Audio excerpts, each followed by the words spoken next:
నమస్కారం వెంకటేశ్వర గారు, బాగున్నారా? యా, నమస్తే అమ్మా. నమస్తే అమ్మా. నమస్తే అండి, బాగున్నారా? నాగేశ్వరరావు గారు కదా? నమస్కారం తల్లి. కదా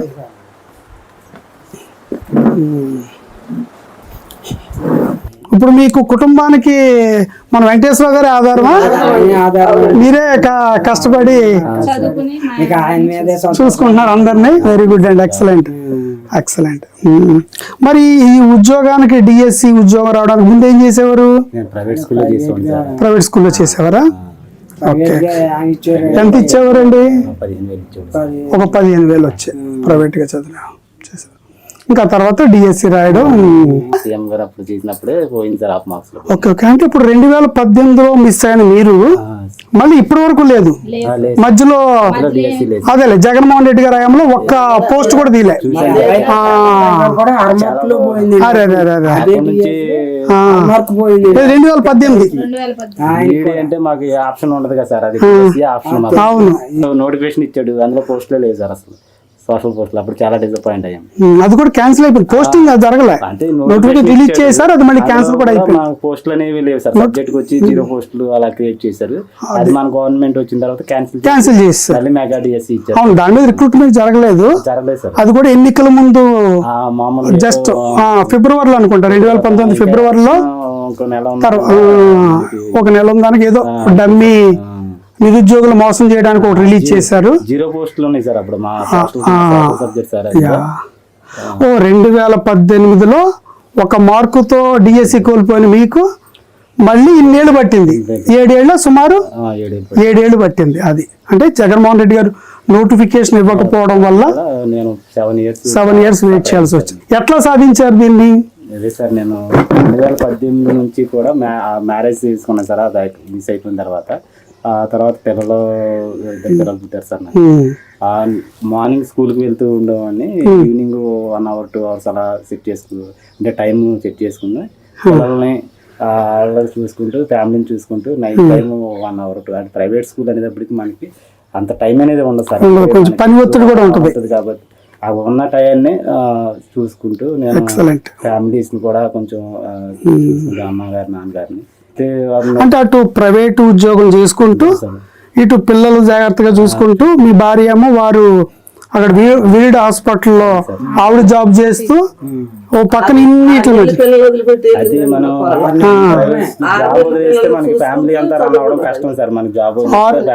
6 నెలల పిల్లలను చూసుకుంటూ నైట్ డ్యూటీకి వెళ్ళేవారు ఆవిడ.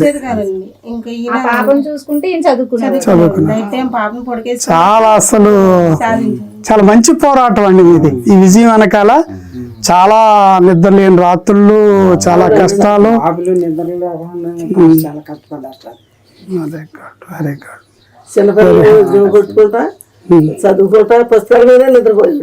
జాబ్ అనేది మా జనరేషన్ మార్చింది సార్, మీ జనరేషన్ మార్చింది ఫ్యామిలీకి మొత్తం, ఫ్యామిలీ పిల్లలకి పండగ వచ్చింది. మాకు బాగా గుర్తండి ఆ డిఈసి అవుతున్న సందర్భంలో కూడా ఆ యొక్క ప్రాసెస్ని ఎలా చేస్తున్నాం ఏంటి అనేది లోకేష్ అన్న గారు వారి యొక్క ఒక పట్టుదల, ఒక దీక్ష. ఎందుకంటే నోటిఫికేషన్ వచ్చిన 150 రోజుల్లో మొత్తం ప్రక్రియ పూర్తి చేశారు. జగన్మోహన్ రెడ్డి గారు కేసు మీద కేసు దాదాపు 200 కేసులు దాని మీద పైచిలుకు వేస్తే కేసులు చిక్కుముడులన్నీ విప్పుకుంటూ వచ్చి ఒక చాలా పారదర్శకంగా ఆ ప్రక్రియని చేపట్టారు. కాబట్టి ఈ రోజున వెంకటేశ్వరరావు గారు లాంటి మీలాంటి ఒక దళిత కుటుంబంలో పుట్టిన ఒక సాధారణమైన కష్టజీవిని ఈ విజయం వరించింది. ఇది నిజంగా అమ్మా వెరీ గుడ్. ఈ తరం మారిపోయింది కదా తల్లి. ఇప్పుడు మీరు కూలీ నాలి చేసుకుని మనం బతికాము, మన పిల్లల గురించి మించి అదే పరిస్థితి. ఆయనకు ఇప్పుడు వెంకటేశ్వరరావు గారికి ఒక ప్రభుత్వ ఉద్యోగం డిఎస్సిలో టీచర్ అవడం వల్ల ఆయన చుట్టుపక్కల మీరు వాళ్ళ పిల్లలు మొత్తం మన జీవన విధానం మారిపోద్ది కదా, మారిపోయింది కదా. ఆయన ఒక్కడ కష్టం, ప్రభుత్వం యొక్క గొప్ప చేసిన అవకాశం. ఇప్పుడు మీరు నాదొక మా ప్రశ్న వెంకటేశ్వరరావు గారు, ఇప్పుడు మీరే అన్నారు 2018లో నాకు 1 మార్కుతో నేను విజయం దగ్గరికి వచ్చి కోల్పోయాను. అంటే మళ్ళీ మీరు ఆ విజయాన్ని రావడానికి సుమారు 2019, 20, 21, 22, 23, 24 అంటే 25లో అంటే సుమారు 7 సంవత్సరాల ఎదురు చూపులు 7 సంవత్సరాల కష్టం ఇదంతా దాగి ఉంది కదా. మరి అదే జగన్మోహన్ రెడ్డి ఇప్పుడు మీరు చేసిన నియామకం తను ఏం చేయలేదు, ఒక్క పోస్ట్ కూడా తీయలేదు, నోటిఫికేషన్ లేదు. మీలాంటి ఎదురు చూస్తున్న చాలామంది నిరుద్యోగుల కడుపు కొట్టాడు, వాళ్ళ కన్నీళ్ళకి కారణమయ్యాడు. మళ్ళీ ఇప్పుడు అతనే డిఎస్సి నియామకమే తప్పుడు తడక అని దాని మీద ఒక ఉద్యమం చేస్తున్నాడు. మీ ఆలోచన ఏమనిపిస్తుంది అది చూసినప్పుడు? జగన్మోహన్ రెడ్డి చేస్తున్న ఈ దొంగ దీక్షలు వీటిని చూసినప్పుడు మీకేమనిపిస్తుంది? అంటే నేను రాత్రి పగల చదివి కష్టపడి చదివి నా ఫలితాన్ని అవమానించిన, అంటే నేను కష్టపడి అవమానించినట్టే సార్ నేను. ఎందుకంటే నా చిన్నప్పటి నుంచి మా నాన్నగారు కోరిక అది నెరవేరింది. నెరవేరిన తర్వాత కూడా నేను 10 సంవత్సరాలు అంటే అలా కష్టపడిన తర్వాత కూడా మళ్ళీ జాబ్లో జాయిన్ అయ్యి 10 నెలలు అయిపోయింది. 10 నెలల తర్వాత కూడా నువ్వు కరెక్ట్ మార్గంలో రాలేదు అంటే చాలా నిద్ర పట్టిన రోజులు కూడా ఉన్నాయి సార్, 2-3 రోజులు బట్టి. ఎందుకంటే మేము కష్టపడి చదువుకుని రూపాయి కూడా ఎవరికి ఇవ్వలేని పరిస్థితిలో ఉన్న పొజిషన్లో జాబ్ వచ్చింది. ఆ జాబ్ని మేము ఎలా సాధించామనేది మాకు తెలుసు సార్. కష్టపడిన వాడు ఏమీ చేయలేని వాడికి ఏదో చేసిన వాడిని బురద చల్లడం తప్పితే ఏమీ లేదు సార్. నేను ఎంత కష్టపడానో తెలుసు సార్. రాత్రులు నిద్రలేని రాత్రులు చాలా గడిపాను సార్. అలాంటిది కూడా మళ్ళీ జాబ్ వచ్చాక కూడా అలా ఎడ్యుకేషన్ చేయడం అనేది మమ్మల్ని అవమానించినట్టుగా సార్. అది ఇంతమంది పేద జీవితాల్లో ఒక వెలుగు, మీ కష్టానికి ఒక గుర్తింపు, ఒక అవకాశం ఈ రోజు వచ్చింది సార్ నారా చంద్రబాబు నాయుడు గారు వల్ల. అవును సార్. సమాజంలో ఇప్పుడు నన్ను చూస్తే చాలా మంది రెస్పెక్ట్ గా చూస్తున్నారు సార్. అంటే జాబు అనేటప్పటికి కొంచెం రెస్పెక్ట్, ఆ రెస్పెక్ట్ ని ఏంటంటే బయటకు వెళ్ళేటప్పటికి దాన్ని బురద అంటే ఏదో అవమానించినట్టుగా, ఆ గౌరవాన్ని అవమానిస్తున్నారు, కష్టాన్ని అవమానిస్తున్నారు సార్.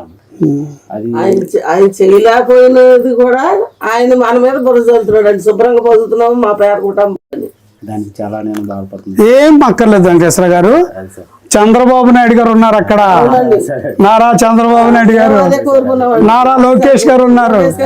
ఏమి వీళ్ళ యొక్క దొంగ ఉద్యమాలు, దొంగ దీక్షలకి వీళ్ళన్నిటికీ వెనకడిగేసేవాళ్ళు కాదు. ధైర్యంగా ఉండండి. చంద్రబాబు నాయుడు గారు ఉన్నారు, మనకి నారా లోకేష్ అన్న ఉన్నారు, శాసనసభ్యుడిగా నేనున్నాను. ఏగ వాళ్ళనివ్వం. మీ విజయాన్ని అవమానపరిస్తే కూడా ఊరుకోము. ప్రజాస్వామ్యబద్ధంగా ప్రజాస్వామ్య వ్యవస్థలో ఓకే కొన్ని విషయాల్లో భరించాలి కాబట్టి భరిస్తున్నాం అంతే. ఈ రోజున మీరు పడ్డ కష్టాల వాళ్ళు అవమానపరుస్తుంటే మాకు గుండె రగిలిపోతుంది. ఇంతమంది పేదలు ఈ రోజున ఎంత దుర్మార్గుడయ్యా అంటే అతను తనకు 5 ఏళ్ల కాలంలో ఒక నోటిఫికేషన్ లేదు, ఒక ఉద్యోగం లేదు. మీరే మంచి ఉదాహరణ. 2018లో ఒక్క మార్కుతో కోల్పోతే మళ్ళీ కనుక నోటిఫికేషన్ వచ్చింటే ఈ పాటికి మీరు ఉద్యోగంగా కొంత ఆర్థికంగా కూడా వెసులుబాటు వచ్చి ఉండేది. కేవలం అతను రావడం వల్ల మీది వెనకబడిపోయింది. కాబట్టి ధైర్యంగా ఉండండి. ఖచ్చితంగా మేమందరం ఉన్నాం. మా అందరికంటే మనందరికంటే దేవుడు లాంటి వారు నారా చంద్రబాబు నాయుడు గారు. ఆయన ఎంత గొప్పవారు అంటే తల్లి, మొత్తం ఆయన హయాంలోనే 196,620 మందికి ఉద్యోగాలు వచ్చినాయి. డిఎస్సి ద్వారా టీచర్ ఉద్యోగం ఆయన హయాంలోనే 196,000 పైచిలకు. ఈరోజు ఆంధ్రప్రదేశ్ రాష్ట్రంలో మీరు ఏ టీచర్ని కదిపినా మీకు ఎప్పుడు ఉద్యోగం వచ్చిందా అంటే చంద్రబాబు నాయుడు గారు. థ్యాంక్ యూ వెంకటేశ్వరరావు గారు, వెరీ హ్యాపీ. మీ విజయాన్ని మనం డెవలప్మెంట్ లో ప్రోగ్రామ్ పెట్టినప్పుడు వచ్చారు కదా, అప్పుడు ప్రోగ్రామ్ కూడా చేసాం. ఓకే, ఇదేనా మన ఇల్లు? రండి రండి, ఇల్లు చూద్దాం రండి. ఇక్కడ ఈ కుటుంబంలోనే మీరు ఏ రూమ్ లో కూర్చొని చదువుకున్నారు? ఇదేనా? ఇదేనా మీరు విజయం సాధించిన రూము? ఇవి దానికి సంబంధించినవేనా? Okay okay. ఎక్కడే కూర్చున్నావరా? ఎక్కడే కూర్చుని ప్రిపేర్ అయ్యారా? కూర్చున్నాను సార్. ఇద్దరు అన్నయ్య నేను ఉండేవాళ్ళం, అటువైపు అన్నయ్య ఉంటారు సార్. Very good. ఆయన ఒక అరమార్కులు చెప్పారండి. ఇప్పుడు చెప్పారు చూడండి, ఆయన అరమార్కు. మరి ఆయన ఈసారి ట్రై చేయలేదా? మొన్న సార్ అంటే దగ్గరికి వచ్చింది, అలాగా మళ్ళీ గ్యాప్ వచ్చింది. ఓకే తల్లి, అమ్మా మంచి విజయం సాధించారు మీ వారు. కాకపోతే దుర్మార్గులు ఈ విజయం మీద కుట్ర. అలాగే తల్లి, అమ్మా ఓకే తల్లి, వెళ్ళొస్తాను. మీరు కూడా ఆల్ ది వెరీ బెస్ట్. సమాజానికి ఒక మంచి గురువులు అవ్వాలి మీరు. వేలాది మంది విద్యార్థులకు మార్గదర్శనం అవ్వాలి, మంచి భవిష్యత్తుని ఇవ్వాలి. ఎందుకంటే నారా లోకేష్ గారు ఒక యజ్ఞం లాగా, ఒక తపస్సులా చేసి దీన్ని మనందరికి అందించారు చాలా కాబట్టి మనం దాన్ని నిలబెట్టుకోవడంతో పాటు సమాజానికి మంచి పౌరుల్ని, విద్యార్థుల్ని తయారు చేసి వాళ్ళకి మంచి భవిష్యత్తు ఉండే బలమైన వ్యక్తిత్వం ఉన్న, నిర్మాణం ఉన్న వ్యక్తులుగా తయారు చేయండి గురువులుగా. మళ్ళీ కలుద్దాం. నమస్కారం తల్లి.